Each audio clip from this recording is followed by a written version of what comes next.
I think we could probably get started and just let's do a quick round robin and everybody introduce themselves. And Brett, I think you're the newest face on our screen, even though you've been on it before, but with a bunch of folks. Why don't you go ahead and just do a quick introduction? Yeah, well, I'm Brett. I'm a shift lead here at Last Sea to Change. We're in like Midtown Anchorage area, and I've joined a couple of these before, but more in like a group and not just me. It's good to be here. Cool. All right.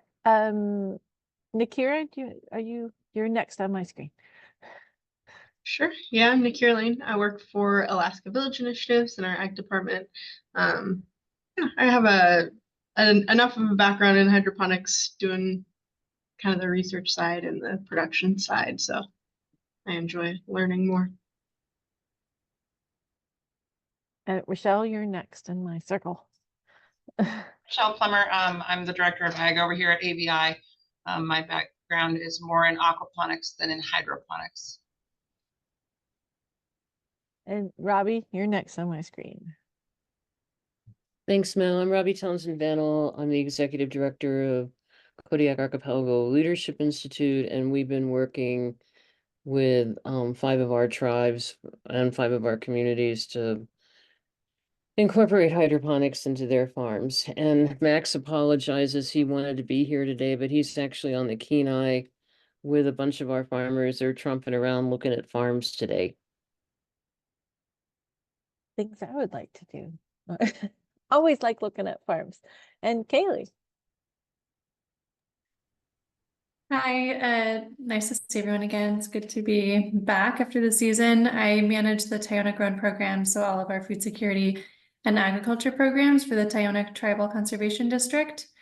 And my background is definitely in soil farming, and so hydroponics is new to me, but I'm here and happy to be learning. How's your system working so far? Did you get it back up and running, or? Yeah, so kind of. It was definitely, we had it running all season last year through the winter, and it's closed down for the summer while we focus on outdoor farming. But there are still some efficiencies I'm trying to work out. We have some, not to go into too much detail and take up time, but we're dealing with some slope issues where not all of the plants are getting water. And then we also had an old Blue Lab dosatronic, like an automatic dosing system, which is out of date, and the components are not replaceable anymore. So we need to upgrade that system. So we're still kind of dialing things in. But we did grow all season, all of last school year, which was great. Awesome. Yeah. Oh, that's wonderful. Okay, and I'm Mel Sykes. I work for Fairbanks Soil and Water Conservation District, and we've been doing a lot of work with hydroponics up here with schools. We developed a nice curriculum for teachers to use that's ready to go and free and accessible and downloadable. And we've been doing a lot of work with some of our local schools here, but also up on the North Slope. We went to Utqiagvik last year twice this past year and gave some instruction, and we're hoping that will continue. We've been working with the superintendent up on the North Slope, so we're not doing a lot, but what we're doing hopefully will help all the work that everybody else is putting together. So and we have been focused on trying to support some other farms that are starting here in Fairbanks that are getting going, and I'll talk about that later. But what we decided to do for today's meeting was to share our seed varieties, which I'm really excited about. And I think what we could also just talk about some of the things that really work well in a system and how you've decided which variety works best for the system that you're using.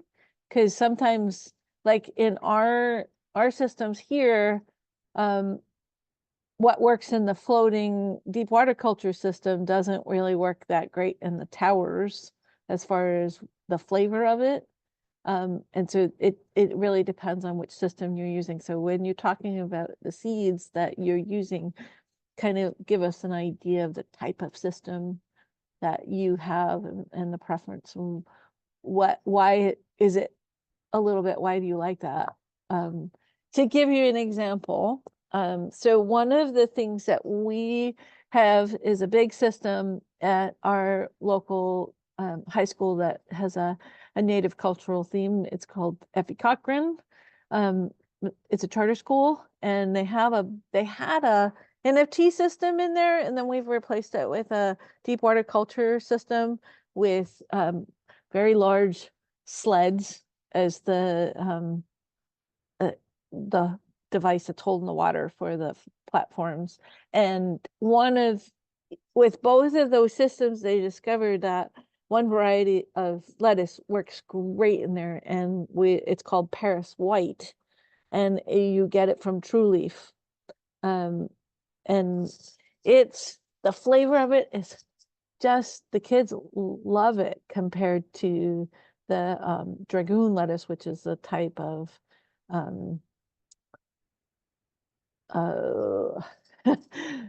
what's the one? I'm having a brain fart on this one. The tall leaf lettuce. Romaine. So it's a dragoon is like a mini romaine, whereas the Paris White is a little bit the softer leaf. And so, but again, we get the dragoon, and the dragoon works really well in our tower systems, but it doesn't work well in the floating systems. So anyway, that's an example. Anybody else we could popcorn it and talk about maybe your favorite lettuce varieties and where you get them. Just raise your hand and jump in. We started out with most of our stuff that we produce here goes to the Anchorage Native Hospital into their kitchen. And so we started out with a red lettuce variety and random red lettuce variety, and we were doing butter crunch. And something has happened in our system where almost at harvest time, they started getting not a fungus. Nikira, correct me if I'm wrong, but the leaves started turning and getting a little brown around the edges.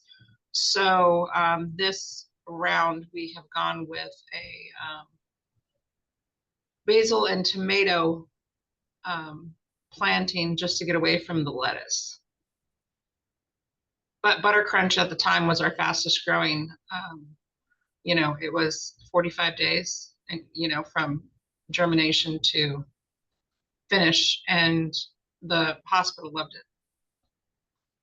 And it was a red leaf lettuce? No, green butter crunch. You know, it Oh, make is those it little heads, the round you ones? know, Okay. yeah. Because we have a red variety of Salanova that we've been using too. And it's pretty actually when you mix it in with the green ones. But you guys use the butter crunch at Seeds Change too, right? They're the rosette ones. And you Yeah. get them from, where do you get yours from, Michelle? We get basically like almost all of our seeds, we get them from Johnny's Selected Seeds. Like a lot of our lettuce is like a Salanova variety. We do have like a lot of that butter crunch, but there's like, we just get a mix basically. Mm-hmm. Yeah. Rochelle, where were you getting your seeds? Originally, we're still working off the seeds that came with the system. I mean, we've branched out into high-end packet seeds, you know, like Baker Creek, or a lot of our really successful ones are from Baker Creek. One of the things I like about Johnny is they have the pelletized seed, and you can get them in large amounts. Like this is for us, this is like just the right size for the amount of systems we use. Like you can get them in the bigger packages that are kind of like this one, where you get the big giant ones if you're doing a lot of production. But I have really found that the pelletized seeds, who's using pelletized versus seed? You guys, because the pelletized just they're faster in their germination, as I found. Has anybody It's ever much better done? for kids too, if kids are involved in your systems. That's true. That is great. Okay, anybody else want to talk about a lettuce variety that you're using? Because we can move on to other things too, but I'm not sure how to do this quick, right? But there's a lot of different other lettuces that we've tried. Like I said, Dragoon was one that we found, and it was actually a lot cheaper than the Salanova, and it grew a little bit faster. It just didn't have the same flavor that the Salanova did, or the Paris White. Anybody else want to jump in with a variety that they've tried or liked or didn't like? Because that's always good too. We had a couple that we didn't like. One of the other things that Scott was experimenting with was non-lettuce was Asian mustard greens. Has anybody tried those? Yeah, so we were getting the ones from True Leaf, which were the Kitazawa one. They're like there's a red mustard green and there's a green something called joke got. I don't know quite what that means, but we've gotten them to grow in there. Actually, there was a lot of people were very happy with that particular flavor as a green.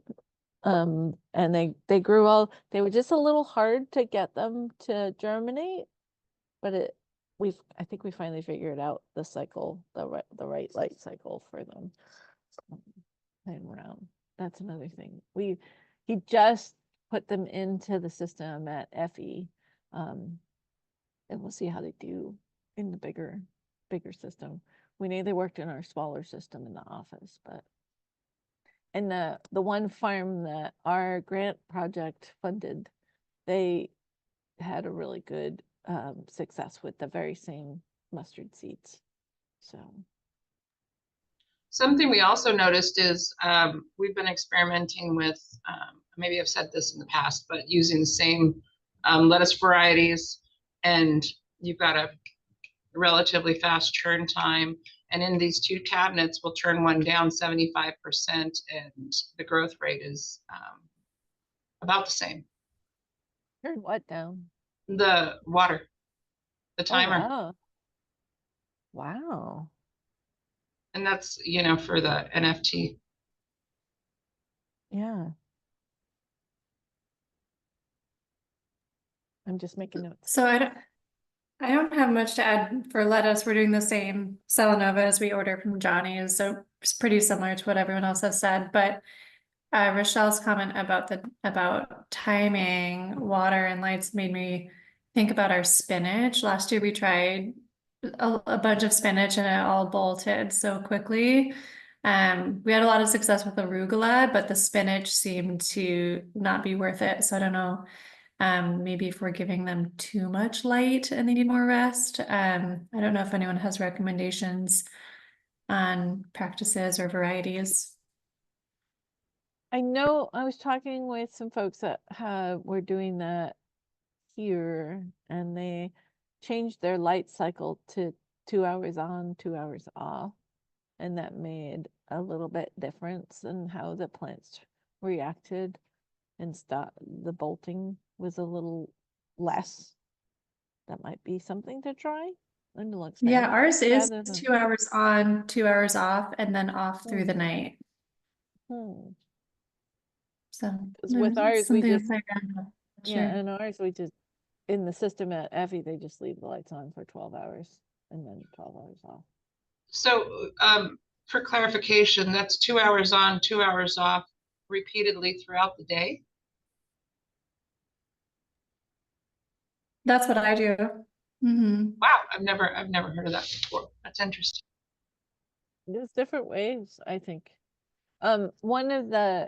As far as germination is concerned too, is we found that with ours, if we get the moment that we start seeing a sprout come out, we add in the biological fertilizer that I gave a presentation about, and that actually increases the germination time to when they're ready to go into the system by almost, it goes like probably 50 to 70% faster by adding a small amount of the biological fertilizer.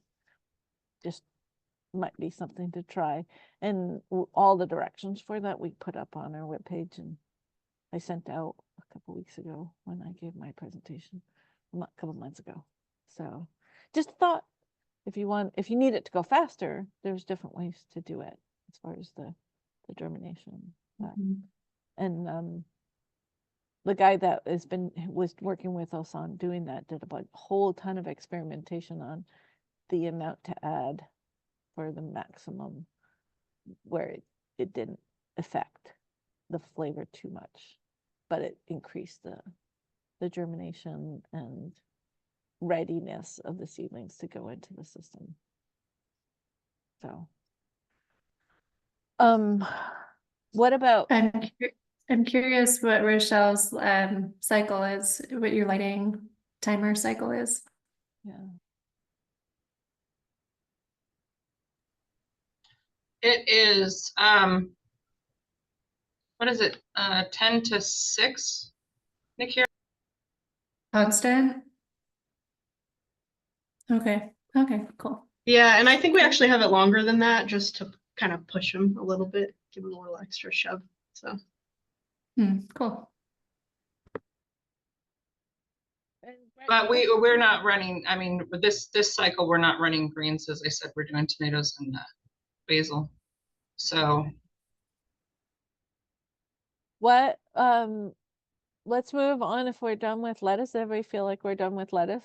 Any other thoughts on leafy stuff that yeah, is I was gonna not- say, in terms of other leafies, like not lettuces, just things that are fun, especially for kids. Wasabina, if you've ever tried wasabina, is spicy, and so that's fun. Or Mizuna also can be kind of spicy, or just another, it's milder, but just some other types of greens that are fun.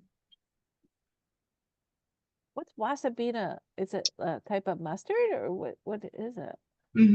Yeah, it is. I've heard And it them. really does kind of have like a wasabi-esque flavor, and it can be really spicy, especially if it's in high nutrition soil, or it grows well in hydroponics, and so high nutrition hydroponics too. Cool. So neat ideas. Neat things to try. What about basil varieties? What's your go-to? You guys are doing basil at AVI. You guys do basil at both of your places, Brett and Kaylee? What's your go-to? I was just trying to think of what it's called. I know it's from Johnny's, and it's a basil that it says mildew resistant, and I can't think of what the variety is called. But that was selected before my time. It was seeds that that either the school had or may have been given to them actually with their lettuce grow towers, and we used them in the NFT system last year. Yeah, I don't have much input on that. I am curious. One thing I'm curious about in terms of our NFT system is if anyone here has had any luck growing anything that isn't a leafy green in NFT, or if people's feeling is, that there are other systems better. we're in our NFT, we're currently growing orange hat tomatoes and microtoms. And we started them in the grow tower, and they were wildly successful. So we decided to put them in the NFT just for a longer grow instead of having to deal with lettuce change out and harvest, and and it's fun and colorful and but they're little 6 to 8 inch plants, and they are prolific. So Cool. it's pretty showy for the office. What are those called? Go ahead, Rochelle. Go ahead, Nikki. The microtoms and orange hat. Okay, Those little cool. tomatoes. But I was gonna say, for what I've seen in NFT systems, the problem with growing something that's not a leafy green is the roots. because the roots will get such a heavy density that they block water flow and cause leaks. Yeah.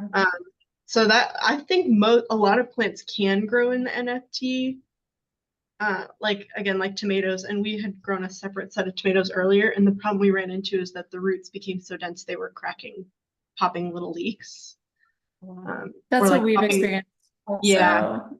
Like we can do it, but I just wondered just to try to diversify because we have like 180 beds, trying to diversify so the school can stay excited and have a variety is what I was interested in. Our original mistake, my original mistake was starting with a tumbling tom. Tumbling toms are smaller tomato plants, but they aren't a micro tomato plant.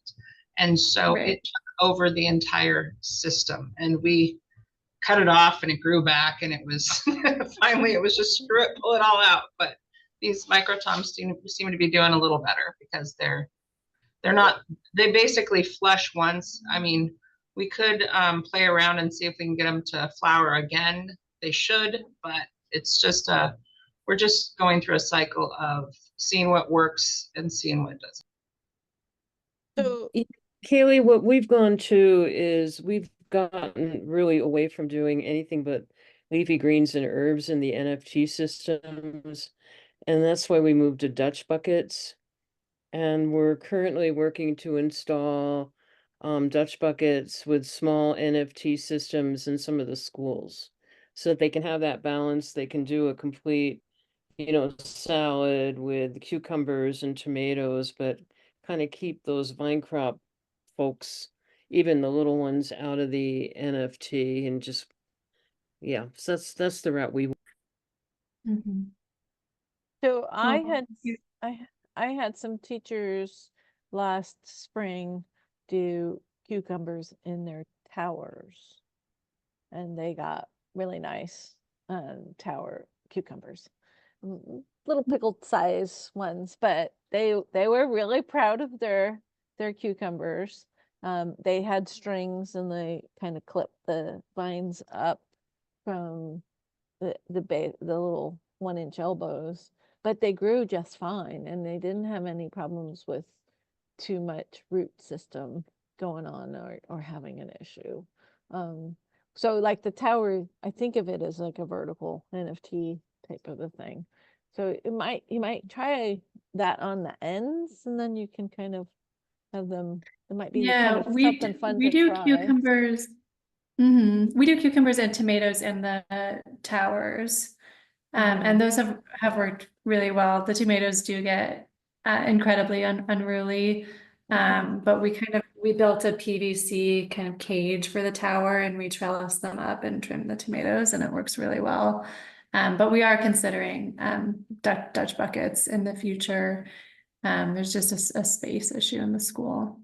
But the NFT system, the reason I asked about diversifying that is just, it seems that we're always producing more when we do have that system in full production. It's just more lettuce than the school can utilize. But it sounds like maybe leafy greens just are the way to go for that, and we need to find more outlets for it. I did have a gal who took some of my hydroponic classes who used her tower, going back to towers, to do radishes. They were interestingly shaped radishes, but she made radishes, which might be kind of, and then she ate the leaves of the radishes too, because radish greens are actually pretty good. She tried beets, it didn't really do well, but radishes, she said they worked just great. So Yeah, Old Cool. Harbor has successfully grown radishes, and they have a really large NFT system that they set up seasonally in one of their high tunnels, and they've successfully grown radishes. The issue with radishes is you just get one radish per port. So, that's true. but You they're don't have a really lot of cute them. when they're growing. So, but one of the things that we've seen happening is people are starting to grow a lot more basil and they're turning it into kind of like a cottage food, making pesto. and just distributing that around the community. And I don't know if kids want to eat pesto, but that would be another thing to do besides just leafy greens. I think my experience with the pesto situation is kids don't know how good it is until they try it, and then they go, oh yeah, that's some good stuff. I didn't think I would like green food, but yeah, I'm doing it. We used to call it green potatoes in our house, and enough, with some Parmesan, and boys just, it's green potatoes. It's not yucky. It's Yeah. Does anybody, I mean, other than the classic, you got your Genovese basil, has anybody tried like the curly leafed basil or things like that? We played around with it, and the curly leaf basil looked super cool on the towers. Just to throw that out there. We've also done both flat leaf and curly leaf parsley, and that looks really cool in the towers. They do well. They tend to get a little bit more brown leafed than some of the other types of parsley, but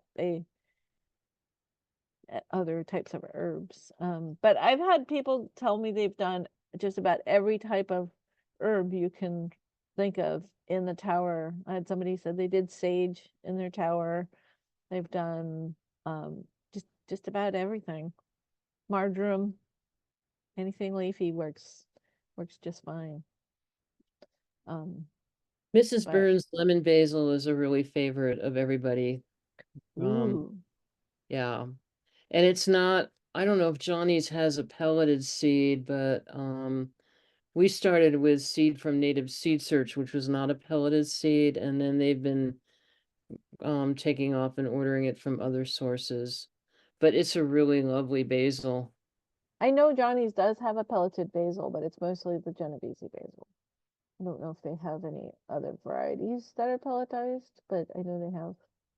And I know they have the Genovese basil. And I think somebody said, I could look at it, but they might also have the Thai basil pelletized, because that's very popular for people who are doing it for business, to sell the Thai basil, like the cinnamon basil, lemon basil, that kind of stuff. Unique Holy- varieties have been kind of fun. Holy basil is pretty good actually too. It grows well in hydroponics. I think it's like a chocolate something. I don't remember what its flavor is, but Ooh, chocolate basil, like chocolate mint. Mhm. How fun. How fun. And the other thing that we've done, and I bought way too much of it, was cilantro, and I haven't been able to pawn that one off on the teachers. Most of them don't want the cilantro, but I like it. And I don't know if you guys do this, but when I give it to schools, I usually put them in the little coin envelopes, and I put a little label on it for them. So when the teachers have a towers or any kind of system, then they have, from me, I just get the bulk one, and then I give them a bunch of seeds in this. They're really nice. They take a easily printed label from like address labels. Just suggestions. Anybody else have other varieties of things they try? I know you guys do a lot of really unique things over at Seeds. You've done strawberries and all kinds of fun things. You want to give us a list of some of the, I mean, I've seen some of it, but maybe everybody else would like to hear what you're doing. Yeah, currently we do a lot of lettuce. We are trying to get back into basil. We got like a little tower just set up in the back, a little cully tower. Thrips really got our basil, so we just kind of stopped doing them for a long time. We're starting that back up, but we have a whole zone in our drip irrigation system. It's like a vertical hydro system, and got a lot of peppers. We were trying to grow Carolina Reapers, but someone thought they saw aphids on there, so we kind of took those out. But I think our hottest pepper we have in the system currently got to be like habanero. That thing really got me. But we have a bunch of jalapenos, bunch of like Havasu peppers, poblanos, some baby eggplants, mini bell peppers, another habanero called roulette, which is like a non-spicy pepper with a really funny name. I think we have at least like 10 varieties of peppers. And Cool. we do a bunch of flowers as well. I know do have like some kale, Swiss chard, some bok choy. Yeah, that's all I really remember. There might be some little things I didn't see get seeded. I don't know. We do a lot. Yeah, we've done a lot of kale in one of the systems that I've been working with that are, we have a mental health drop-in facility, and they love the kale growing in their towers. There's a bunch of the folks, members that come really like it when we put kale in there. Mm, And I've just been using stuff from Fred's for that one. Nothing too exciting. Just, but we have done Swiss chard in it as well, and that looks really cool. The other thing that I have done is do marigolds in there. So just to give it a little bit of color, and and throw a few marigolds in, it looks really nice, especially if they go well. Unfortunately, they do attract aphids, but surprisingly so. But they're supposed to like keep them, but we had to throw out a whole tower full of stuff because there was aphids all over the marigolds. But I've been battling aphids in my office for a while. Someday I'm gonna get rid of them. I think they're coming from those plants that are in here. So. Oh well, what can you do? But aphids, it is nice to have a little bit of flowers growing. I've had one of the members at Northern Hope Center. She did morning glories in her tower. We planted them in the pods, and she had morning glories flowers all winter long. She loved it. That she had them tied around the light structure. Another type of flower you can do. Nasturtiums do well in a tower also. Oh, that'd be fun. And you can because the leaves and the flowers are edible, so that's a good one too. Yeah, I had a teacher that got one of those lettuce grow towers, and she tried to get them, but they didn't germinate in time before the kids left. So she's gonna try them again this fall. I told her, take a picture so we can put it out there. But nasturtiums are fun.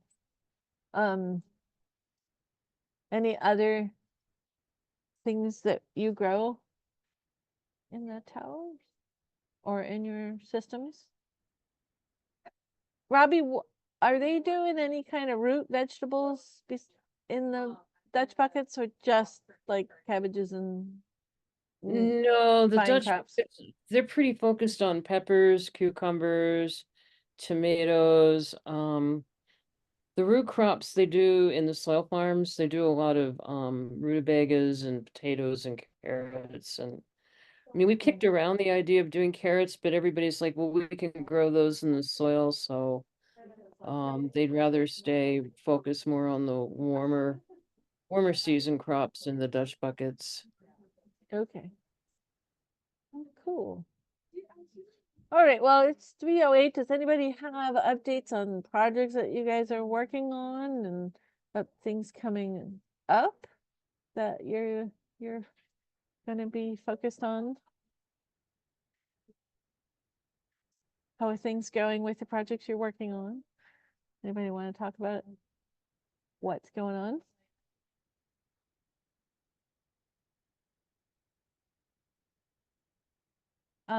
We are finishing up our USDA Community Foods Project grant at the end of this month, but we wrote a new grant to do some work with developing an incubator farm, and hoping that if we do get a structure for that incubator farm, it's going to have a kitchen, and then we're going to have a hydroponic system in there. That's the next on our plate. We're just waiting to hear back about the grant, but fingers crossed. And like I said, we got folks up on the North Slope School District want us to come set up a few systems this fall. We'll see how that goes. And we're waiting on some money from the Farm Bill, which hasn't gotten all of its funding come through, for Lisa Murkowski's special projects. She had $100,000 set us in that's tied to the government letting the money go, but we were told October. We'll see that if that happens. If we get that, then we're going to be building a bunch of systems similar to what's at Effie in about 3 more schools in Fairbanks, which would be fun. Anybody else want to go? Go ahead, Rob. Yeah, we have a couple things. We're working really closely with USDA Rural Development and REAP. And we just had Dan Smith, the REAP coordinator for the state, out to our communities specifically to look at how to maybe get some standalone energy connected to the hydroponics buildings so they can get off the village grid. We haven't gotten this report yet. We were looking at small scale solar, kind of not completely being able to provide power for them, but at least diminish the pull off of the village generation. And then he was thinking that heat pumps might be a good choice. But anyway, we'll share what his recommendations are when we get his report. He got out to 3 of the 4 villages, got weathered out of 2 of them. And I just want to say thank you to the ABI folks on board, because we received funding through the USDA, the Forest Service pass-through money that you had, to get our regional seed bank and seed saving program going. We got that started in July. We've got all the plots selected, and I think Red is coming out in September to go around and look at all of that. So that's not hydroponics, but it swings back towards hydroponics, the idea that we want to become more self-sufficient in producing our own seed rather than, ordering from Johnny's all the time. And so our hope is that we'll be successful with that. Meanwhile, we're just continuing with our USDA 2501 grant. That's what's funding the Kenai field trip. That's focused on soil.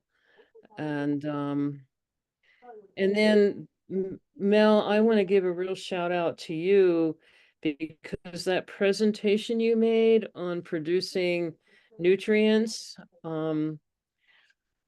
Max took that and he is developing a proposal for seaweed. We're working with Dr. Linda Lay from Biosphere 2, as sort of his advisor and his lead professor. And we're going to be submitting that to the Alaska Mariculture Cluster agriculture RFP that's due in October. We're really, really hopeful about it. And believe it or not, Rasmussen is interested in it. Oh, because good. the whole idea of we got to solve this nutrient salt problem. We got to solve the seed problem, and we got to solve the nutrient salt problem. And you're working on it from, that plant-based perspective, and we're trying to see if we know that we're not going to get full spectrum of the nutritional needs from just the kelp, but we're looking at maybe powdered fish meal from the bio-dry plant in Kodiak. So the hope is that Max will develop a recipe that can be replicated in other coastal communities. This is So such great news.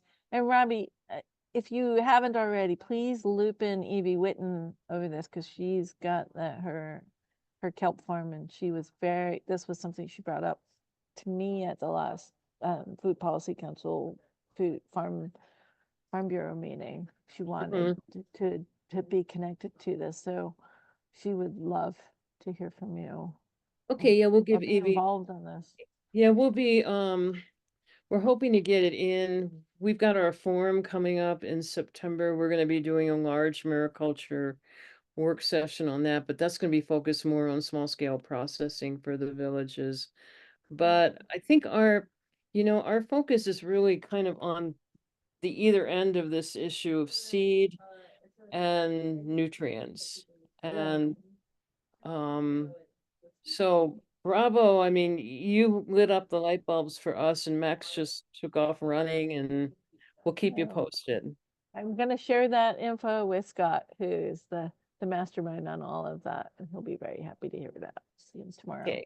He's been doing a lot of that work, and I won't take credit for it. I'm just glad he's so excited about it and trying new things. So, but it's really fun to do it with like small scale with kids and have them learn how to do this too. So keep that in mind and help maybe some of the schools that you're working with try this, because it's just so cool. It's so fun. Yeah. Kids gonna love to see the little beasties under the scope, which is their favorite.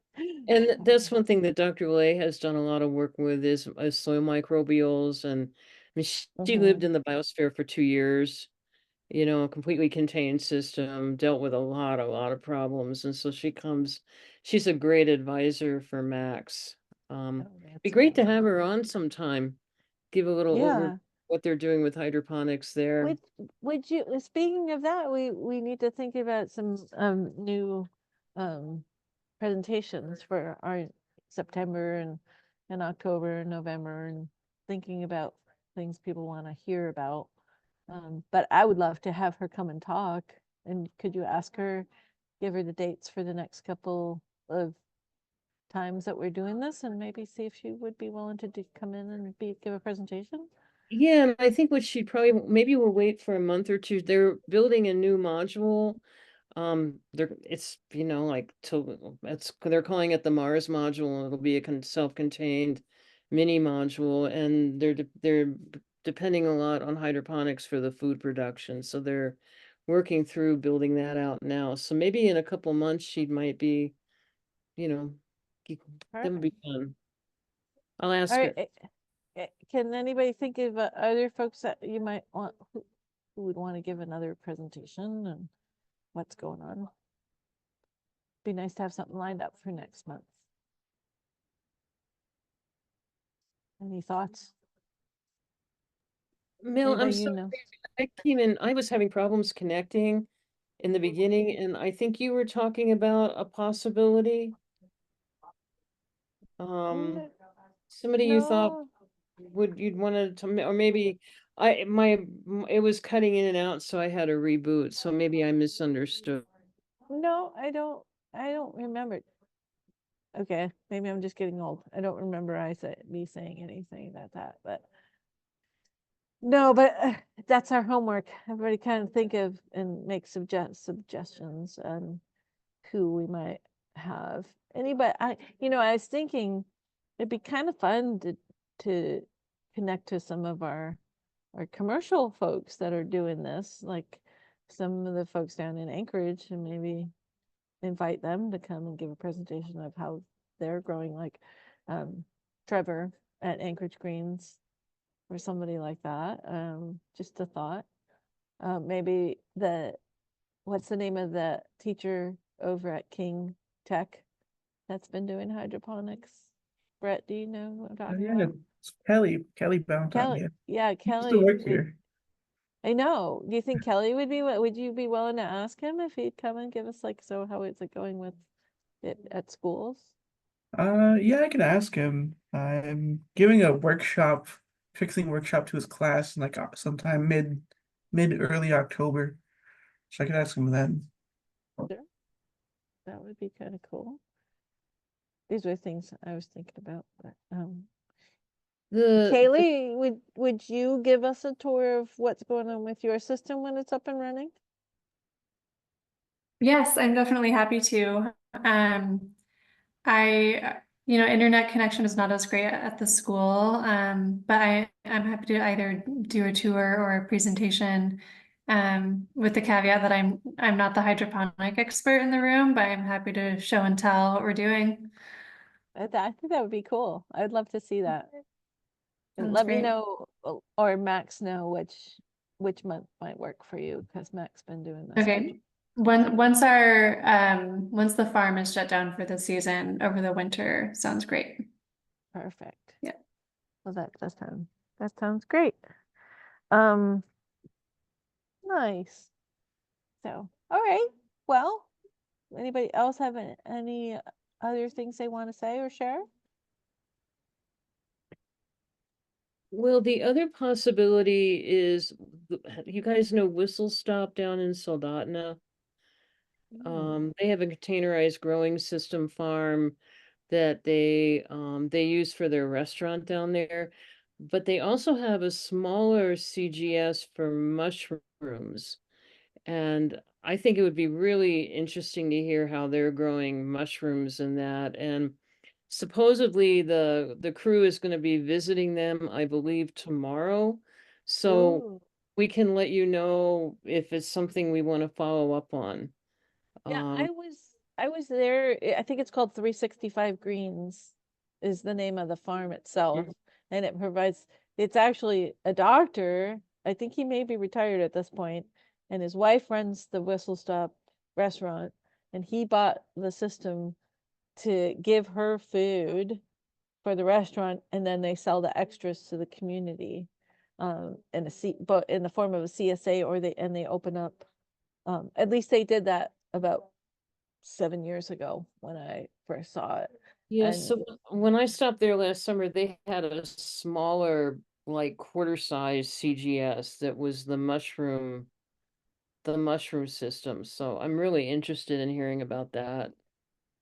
well, if they're willing to chat with those folks, I knew it was the dad and some of the kids that were running it at the time when I got in there. And they might still be doing that. But if they're willing to ask them if they would be willing to give us a tour, that would be great. That would be super fun. Okay. Well, cool. Keep inviting people if you run into folks who are doing hydroponics that you think would love to come to these meetings and learn more things and share things. Please don't hesitate to suggest they just join the working group, because we learn from everybody. So it's definitely not closed. Let people know, share with them, and we'll open up and hopefully grow our numbers at the meetings and have a lot more to share. Well, thank you all for spending your time today. It's nice to see you all, everybody, and I'm glad to hear the things that you're doing. And thanks for sharing all your ideas about seeds and varieties growing in your systems, because we'll have this recording, we'll put it up and people can watch it and hopefully get some inspiration on what they can grow in their system besides just lettuce. So, all right. Well, thanks everybody for coming. Have a great day. Bye.